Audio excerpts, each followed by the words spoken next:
মুসলিম intellectual ফোরামের আয়োজনে মানবিক কল্যাণ রাষ্ট্র প্রতিষ্ঠায় রব্বানী শাসন ব্যবস্থার ভূমিকা শীর্ষক মতবিনিময় সভা অনুষ্ঠিত হয়েছে। সভায় বক্তারা বলেন, মানবিক কল্যাণ ভিত্তিক রাষ্ট্র প্রতিষ্ঠায় ইসলামী চিন্তা ও রব্বানী শাসনই হচ্ছে একমাত্র পথ। আজ সকাল 10টায় বাংলাদেশ শিশু কল্যাণ পরিষদ মিলনায়তনে মুসলিম ইন্টেলেকচুয়াল ফোরামের আয়োজনে সভাটি অনুষ্ঠিত হয়। সভায় সভাপতিত্ব করেন ফাজেল করাচি দারুল উলুমের ইসলামিক চিন্তাবিদ ও গবেষক মাওলানা আহমদুল্লাহ। বক্তব্যে দৈনিক দেশের পত্রের সম্পাদক রুফায়দা পান্নি বলেন, বিশ্বের প্রায় 250 কোটি মুসলমান থাকা সত্ত্বেও আজ তারা নিপীড়িত, অধিকারহীন এবং সংকটে নিমজ্জিত। লক্ষ লক্ষ মুসলমান উদ্বাস্তু অবস্থায় আছে, অথচ বিশ্ব নীরব। মুসলমানদের এই পতনের মূল কারণ হল নিজেদের ভেতরের বিভক্তি। তিনি আরও বলেন, ইসলাম কেবল আমল বা উপাসনার ধর্ম নয়, বরং এটি একটি পূর্ণাঙ্গ যৌক্তিক ও মানবমুখী জীবন ব্যবস্থা, যা বর্তমান বিশ্বের নানা সংকটের কার্যকর সমাধান দিতে সক্ষম। কিন্তু মুসলমানরা এখনও সেই ইসলামকে বিশ্বের সামনে যথাযথভাবে তুলে ধরতে পারেনি, এটাই তাদের সবচেয়ে বড় ব্যর্থতা। সভায় আরও বক্তব্য রাখেন মাসিক সংস্কার সম্পাদক ড মাওলানা মোহাম্মদ ইসমাইল, হেজবুত তাওহিদের যুগ্ম নারী বিষয়ক সম্পাদক আয়েশা সিদ্দিকা, ইসলামিক গবেষক মাওলানা দেলোয়ার হোসাইন, আন্তর্জাতিক শ্রমিক নেতা শাহ মোহাম্মদ আবু জাফর, গবেষক ডক্টর ফরিদ উদ্দিন আহমেদ, আগ্রাসন প্রতিরোধ কমিটির সভাপতি মাওলানা শওকত আমিন প্রমুখ। সভাটি সঞ্চালনা করেন মুসলিম ইন্টেলেকচুয়াল ফোরামের সেক্রেটারি শরীফ মোহাম্মদ শাহরিয়ার। ইয়ারমুকের যুদ্ধে খাওলা রাদিয়াল্লাহু তাআলা আনহুর নেতৃত্বে রোমানদের বিরুদ্ধে নারীদের একটা বাহিনী যুদ্ধ করে সেখানে রোমান বাহিনীকে পরাজিত করেছে। এতটাই দুর্ধর্ষ ছিল আল্লাহ রাসূলের নারীরা। শুধু কি যুদ্ধের ময়দান, তারা সমাজের প্রতি 5 ওয়াক্ত নামাজের জামাতে তারা অংশগ্রহণ করত, ঈদের নামাজে অংশগ্রহণ করত, জুমার নামাজে অংশগ্রহণ করত, এবং খুতবা যখন আলোচনা করতেন আল্লাহ রাসূল, তখন নারী পুরুষ পাশাপাশি বসে আলোচনা শুনেছেন। শুধুই কি তাই, রাষ্ট্রীয় সমস্ত কর্মকাণ্ডে তারা অংশগ্রহণ করেছেন। সেই ইতিহাসগুলো আজকে আমাদের সামনে কিন্তু নেই। আমি যদি ফিরে যাই আমার রাসূল পাক সাল্লাল্লাহু আলাইহি ওয়াসাল্লামের প্রতি, আমরা দেখতে পারি যে রাসূলুল্লাহ কিভাবে তাওহীদ ভিত্তিক একটা সমাজ ব্যবস্থা গঠন করেছিলেন। সেই সমাজ ব্যবস্থা গঠন করার মাধ্যমে তিনি মানব ইতিহাসে এক অভূতপূর্ব একটা নিদর্শন এনেছিলেন।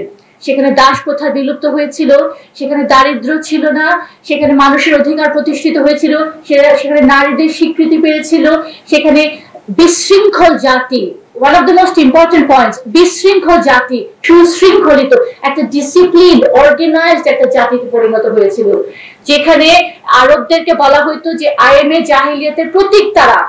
তারা প্রতীক ছিল। সেই আইএমএ জাহিলিয়াতে সে আরবরাই হয়ে গেছিল বিশ্ব সেরা নেতা। সেটা কিভাবে সম্ভব ছিল? কিসের মন্ত্রে, কোন মূল মন্ত্রে আল্লাহ রাসূলের কাছে করেছিলেন? কিভাবে ওনার বিপ্লবী জীবনে এটাকে সম্ভব হয়েছিল? এই পরিবর্তন কিভাবে ঘটেছিল? একটা সঠিক ব্যবস্থা, একটা সঠিক দিন ভিত্তিক সিস্টেম রাষ্ট্রীয় জীবনে প্রতিষ্ঠা করলে কিভাবে বাস্তবায়ন হলো, সেটার বাস্তব রূপ ছিলেন রাসূল পাক সাল্লাল্লাহু আলাইহি ওয়াসাল্লাম। Islam is the last code of life, যেটা চিরজীবন থাকবে, যেটা এটারনাল, যেটাকে বলতে পারে সনাতন, যেটা ছিল, যেটা আছে, যেটা থাকবে।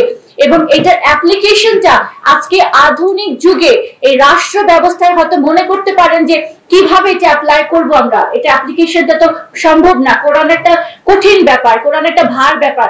সেই অ্যাপ্লিকেশনটা কিভাবে হবে সেটা রূপরেখা একটা আমরা দিয়েছি। আমরা এখন যখন সংস্কারের কথা হচ্ছে, আমরা দিয়েছি যে এই আধুনিক রাষ্ট্র ব্যবস্থায় তাওহীদ ভিত্তিক, যেটাকে রাব্বানী শাসন বলা হচ্ছে, সেই তাওহীদ ভিত্তিক জীবন ব্যবস্থা যদি আমরা প্রতিষ্ঠা করি, আমরা কিভাবে এই বিশ্বকে ইনশাআল্লাহ চেঞ্জ করে ফেলতে পারি।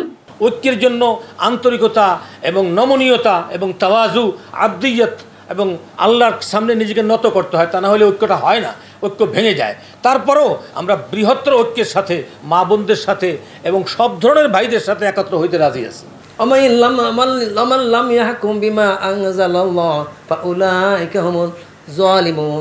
যারা আল্লাহর বিধান ছাড়া রাষ্ট্র পরিচালনা করবে তারা হচ্ছে জালিম বা পাপাচারী, অত্যাচারী।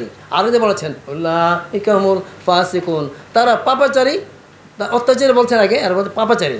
উলাইকা হুমুল কাফিরুন, আরেকটা আয়াতে বলছে একই আয়াত, একই শব্দ দিয়া, যে তারা হচ্ছে কাফির, অবিশ্বাসী।